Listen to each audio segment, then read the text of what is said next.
avec le Brésil, là, que je cherche, on n'a pas fait de référendum pour de mariage politique.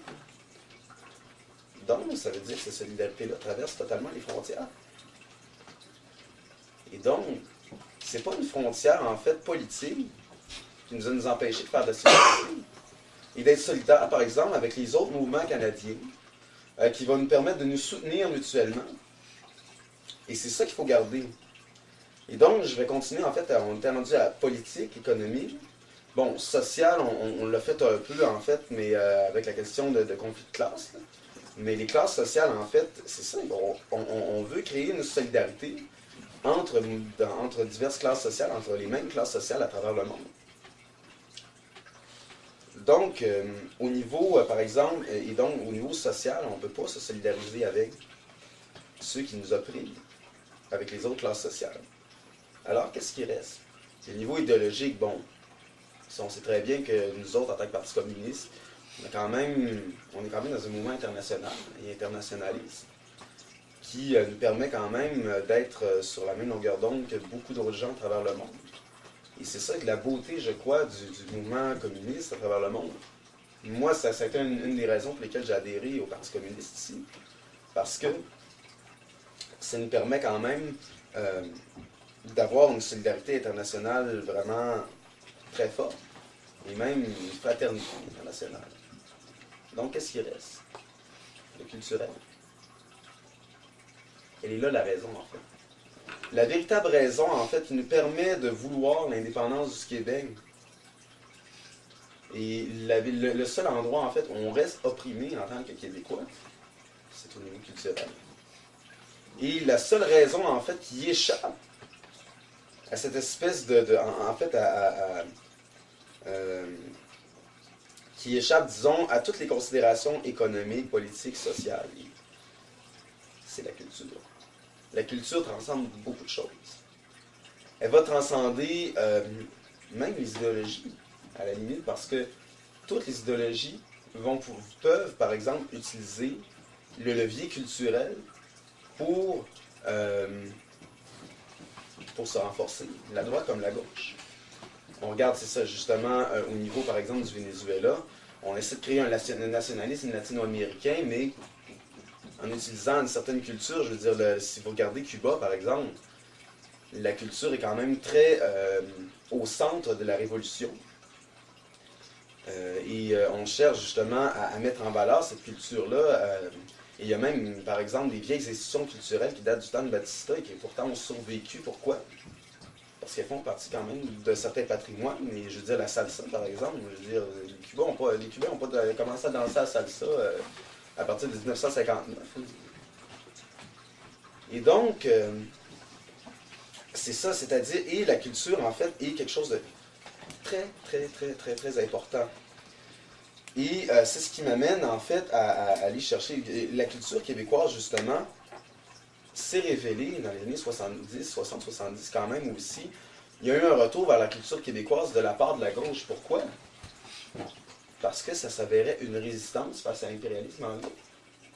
Ça permettait de se détacher de l'impérialisme anglais et de ne pas vivre de l'impérialisme anglais.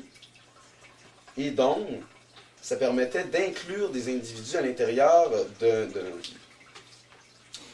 d'une culture, en fait, qui leur était naturelle.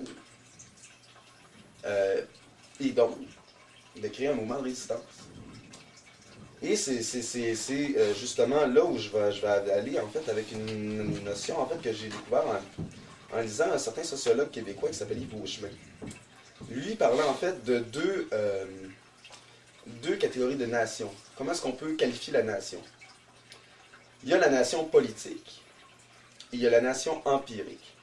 J'aime pas beaucoup parler de nation, moi, personnellement, parce que, justement, ça revient encore à ce que disait Osborne, l'espèce de qui en fait partie, qui n'en fait pas partie. Mais il y a une espèce, en fait, de différence que je ferai un petit peu plus tard. La nation politique, c'est lorsque les gens s'identifient, en fait, ou à une communauté politique. C'est l'espèce de caractère bourgeois de la nation.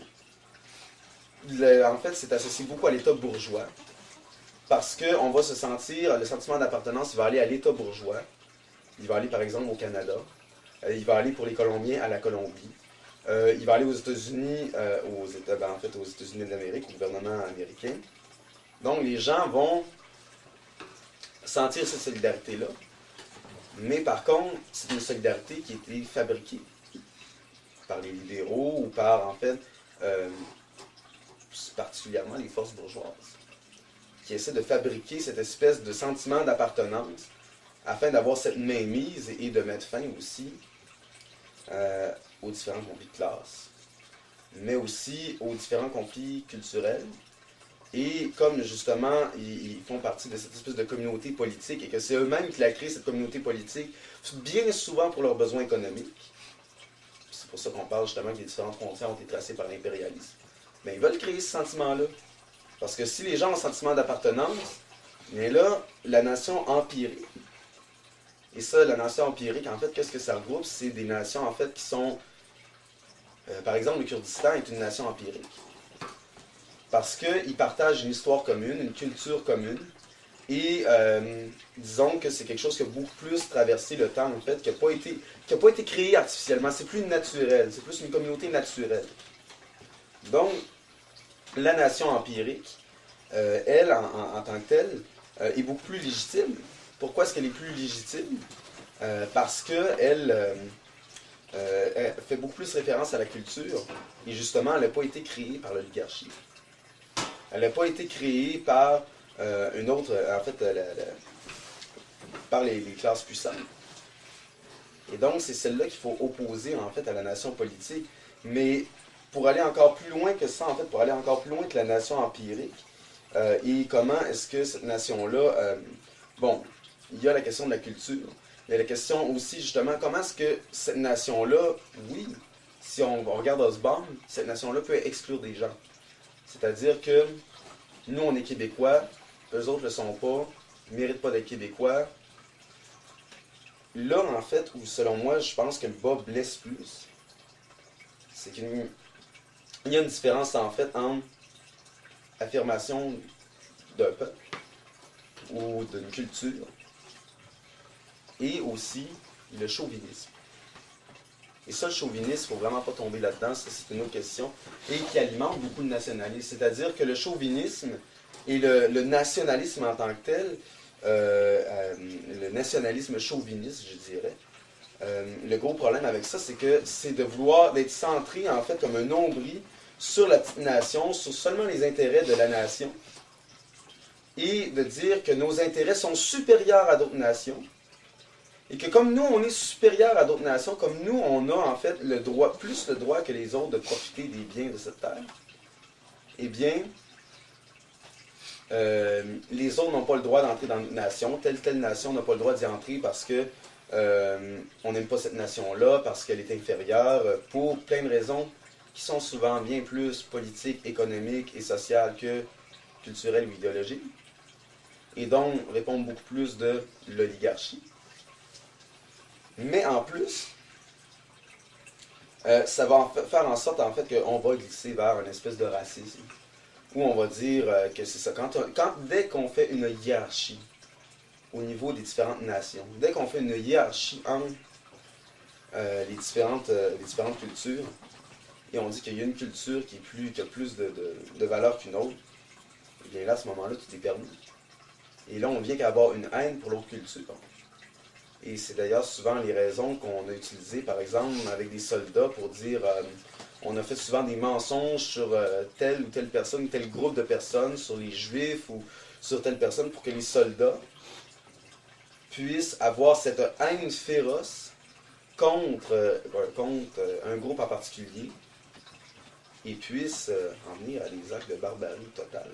Et c'est un peu ce qui motive les groupes fascistes. Les groupes fascistes, qu'est-ce qu'ils vont faire, en fait? Ils vont essayer de se motiver, en fait, de dire plein de calomnies sur tel groupe, sur les immigrants, sur... en fait, qui sont en train de nous enlever nos jobs, qui sont en train de tuer notre culture. Pourquoi?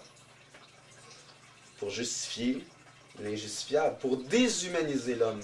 Ça, c'est en fait... si vous lisez le manifeste, c'est un peu ça aussi. Le manifeste prétend, le manifeste pour le Parti communiste, du manifeste du Parti communiste, pardon,